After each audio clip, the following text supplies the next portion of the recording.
Into the world of delusional optimism we go. I'm always intrigued by these kind of slippery concepts. We've got a pile of research here all about this unwavering belief in positive outcomes. Like even when the evidence, well, kind of says otherwise. It flies in the face of reality, doesn't it? A fascinating paradox we're diving into today. Exactly. And it's tricky, right? Because we're always told to be positive, to look on the bright side.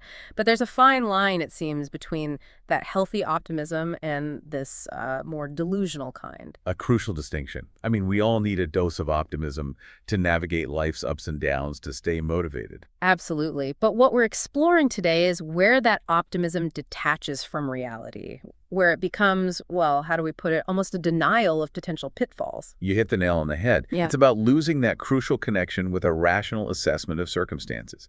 In contrast, a realistic optimist, someone who acknowledges the obstacles, adjusts their strategies, they don't just blindly barrel through. And that's a key takeaway from all this research, that the delusional optimist just kind of keeps charging ahead, ignoring the warning signs. Precisely. Maintaining that unwavering belief in a favorable outcome, no matter what the facts may be. And as we dig deeper, one thing that's clear is the potential for disillusionment.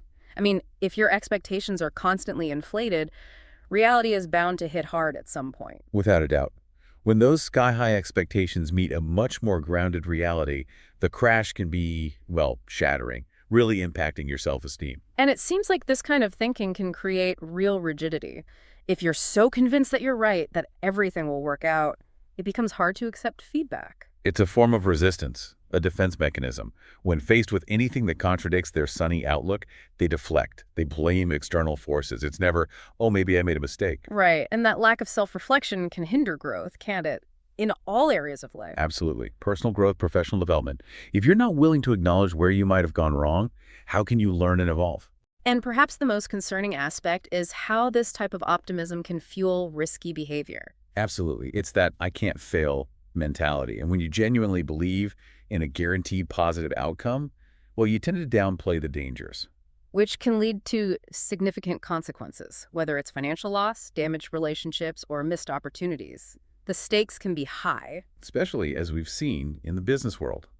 Imagine a CEO so convinced of their vision, so sure of success, that they disregard market trends or ignore critical feedback from their team. It's a recipe for disaster. And there are countless examples, unfortunately, of companies failing because of this type of thinking. The belief in a product, an idea, was so strong that it blinded them to the realities of the market. And it's not just in business. Think about investing. When optimism bias takes over, you might pour your savings into a risky venture without doing proper due diligence, simply because you're convinced it's a sure thing. And I think it's important to acknowledge that optimism in itself is not a bad thing. It's often what fuels innovation, what drives us to create and achieve. Of course. Without a belief in a positive future, a vision of what could be, where would we be? Stagnant, probably. But that belief has to be grounded in reality. It's about balance, isn't it? Embracing that optimism, that drive, but tempering it with a dose of realism and awareness of potential challenges. And that's where strategy comes in. Having a solid plan, being able to adapt when things inevitably don't go exactly as envisioned. Hope alone isn't enough. We have to be prepared to pivot, to adjust our course. And those who succeed, truly succeed, are those who are able to do just that, to maintain that positive outlook, but also acknowledge the possibility of setbacks. They understand that the path to success is rarely a straight line. There will be bumps, detours, unexpected obstacles. And it's about navigating those with resilience, with a clear-eyed view of the landscape. So as we wrap up this deep dive, I think the message is pretty clear. Delusional optimism can be seductive. It promises a smooth ride to success, a world where everything works out perfectly. But it's an illusion, and it can be a dangerous one. True success, the kind that endures, is built on a foundation of informed optimism.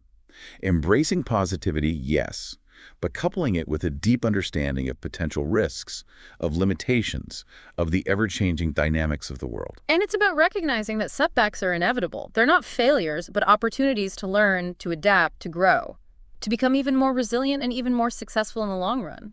So here's a final thought to leave you with. As you reflect on your own experiences, think about a time when maybe, just maybe, you let optimism cloud your judgment. What was the outcome? And how might a more balanced perspective have shaped that outcome? It's something to ponder as you navigate your own path forward. Thank you for tuning in to this episode of the Deep Thoughts Podcast. I hope you found insights and inspiration to take with you on your journey of self-growth. If you enjoyed the show, be sure to hit the subscribe button so you never miss an episode. And don't forget to follow us on social media to stay updated on new releases and exclusive content. See you next time, where we'll continue to help you grow and explore your full potential.